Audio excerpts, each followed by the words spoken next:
We are going to be solving one-step equations. Algebra is all about working backwards to find your solution. So, when you're working an algebraic equation, it's necessary to do the opposite of what you would normally do in order to solve a regular equation.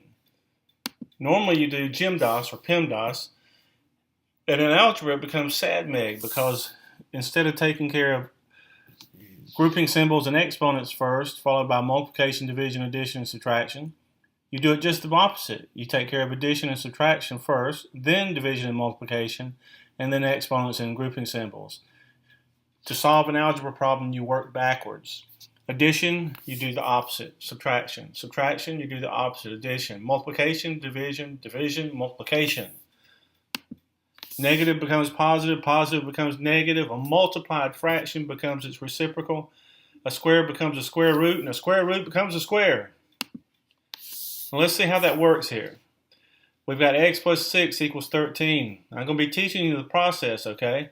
The process is the important thing. The answer is important, but not as important as the process, okay? So you need to pay attention to the process I'm teaching you. First thing you do is draw a line down the middle. That indicates that separates one side of the equation from the other side of the equation. Because what you're going to be doing is solving the algebraic problem by doing things to both sides of the equation. If you do it to just one side, the answer won't be correct.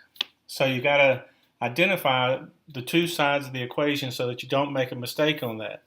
Now, the positive 6 is what we're doing is adding 6. So we want to get rid of the adding 6 because what we want to happen is we want to get down here at the very end and have x equals something. So we need that 6 to go away. So we come up here and we put let me get this marker off here.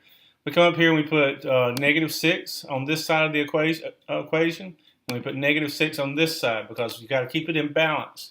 You do one thing to one side of the equation, you got to do the exact same thing to the other side. Then we draw a line indicating that we have finished that step and we're beginning a new step. The 6's cancel each other out. And we're left with x equals 7 because 13 minus 6 is 7. So we ended up with x equals 7, which is what we wanted. We wanted to be x equals something. Now, we come over here and I want you to see this, okay? Whenever I'm grading these, I'm going to be checking to see that you got the lines correct. I'm going to make sure that you have that line down the middle and that you have the line indicating a new step. That the lines are worth 1 point, step 1 is worth 1 point, and the answer is worth 1 point. That means that if you just did the answer, if you saw x plus 6 equals 13, and of course you automatically know the answer is 7, then you get 1 point, or 33%. But if you do the process and miss the answer, you get 67%. So the process is more important than the answer at this point. So work on getting this process correct. Now we've got y minus 4 equals 15. This is subtraction. The opposite of subtraction is to add 4. So let's draw that line down the middle first. We're going to add 4 to both sides. The 4's cancel each other out, and we're left with y equals 19. And I forgot to do this on the last one, but what you should be doing, the wise thing to do is to check your answers. It's going to seem very simple. Let's see, what should I say this? It's going to seem very unnecessary here at the beginning because the problems are so easy. But when the problems get more involved, checking your answer is very important. But what you do when you check your answer is you go back to the original problem, y minus 4 equals 15, and you plug in your answer. Instead of y, we're going to put 19 minus 4 equals 15. And then we check. 19 minus 4 is 15. And we check that we got the right answer. All right, your turn. You work this one. Pause the video. Work it and then get back with me. Okay, so we've got x minus 14 equals negative 8. Did you draw the line the very first thing? Okay, so now we add 14 to both sides because adding 14 is the opposite of subtracting 14.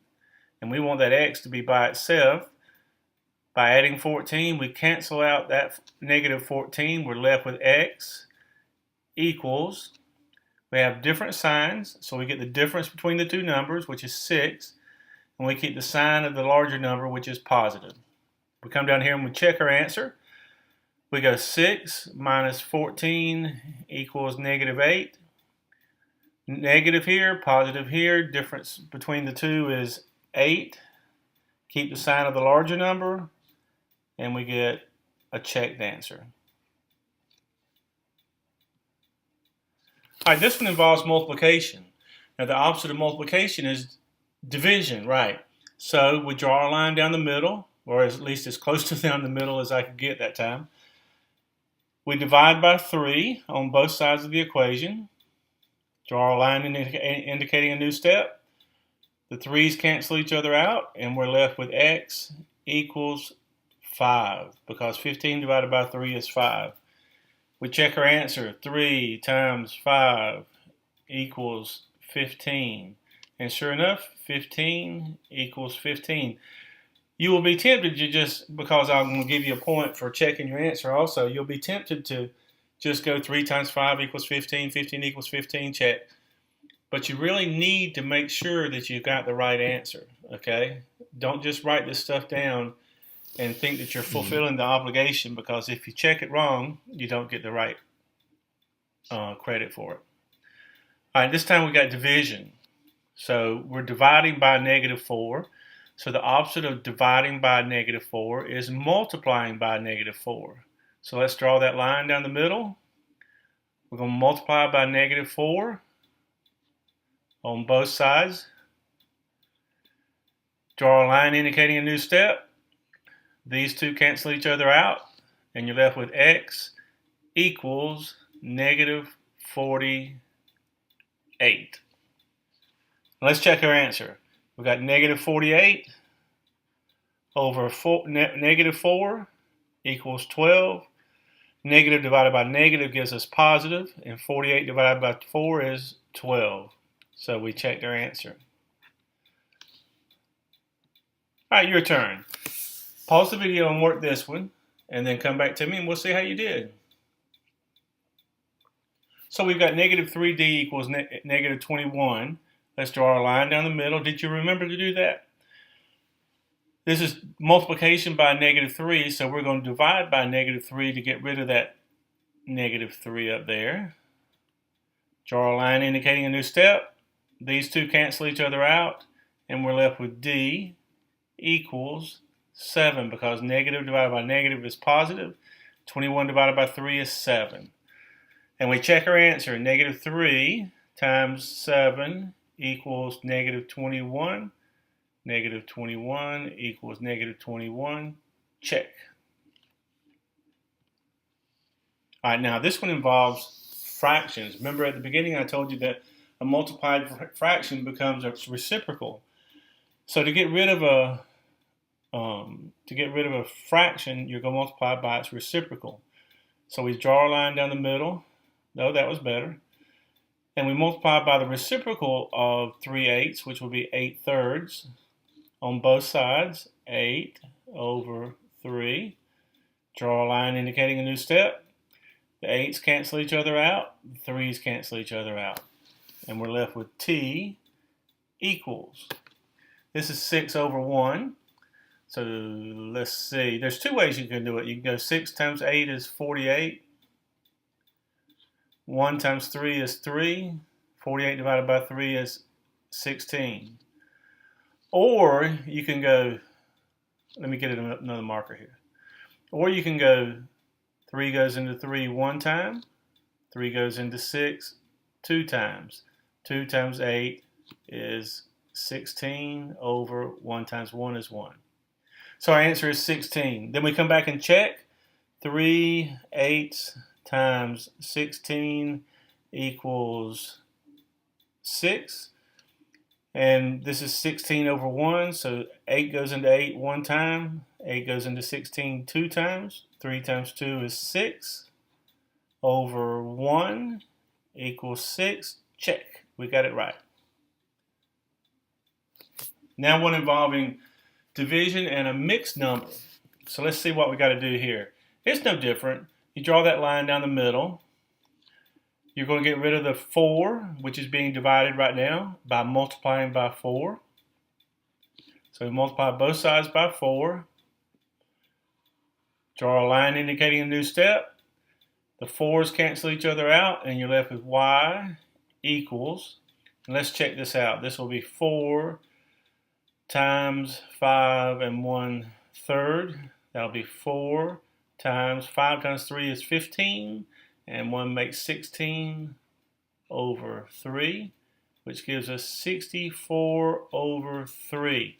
Now, since we've got a mixed number in the problem, we've got to change our answer to a mixed number. So we go 64 divided by 3.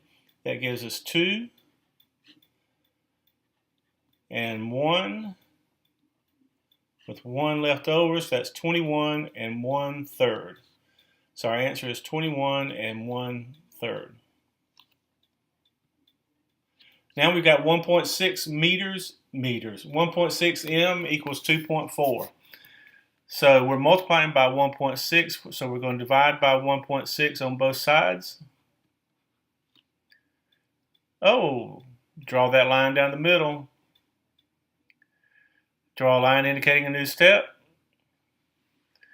These two cancel each other out, and we're left with m equals 1.5. Because you come over here, you go 2.4 divided by 1.6. That's how you do that. Move the decimal over 1. Move the decimal over 1. 16 goes into 24 one time. Bring down the 0. 16 goes into 80 5 times. So the answer is 1.5. And we check our answer. We go 1.6 times 1.5 equals 2.4. And sure enough, when you multiply that out, you get 2.4 equals 2.4. Check. We got it right.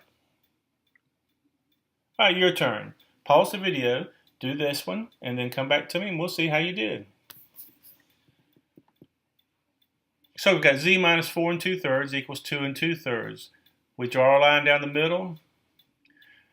We're going to be adding 4 2/3 because the opposite of subtracting 4 2/3 is adding 4 2/3. So we add 4 2/3 to both sides of the equation. These two cancel each other out. We're left with z equals, by the way, have you noticed how I pull things straight down? I don't mix things up. It's a good practice to do that. You don't have to do that part, but I bring things straight down so that I don't get anything confused, okay? 4 and 2 make 6. 2 and 2 make 4. 6 and 4/3. Now 4/3 is equal to 1 and 1/3. So 6 plus 1 and 1/3 makes 7 and 1/3. There we go.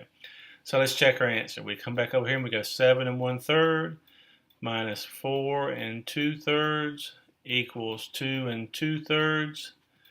7 times 3 is 21 and 1 makes 22 over 3. 4 times 3 is 12 and 2 makes 14 over 3. 2 times 3 is 6 and 2 makes 8 over 3. 22 minus 14 is 8 over 3 equals 8 over 3, and check, we got that one right.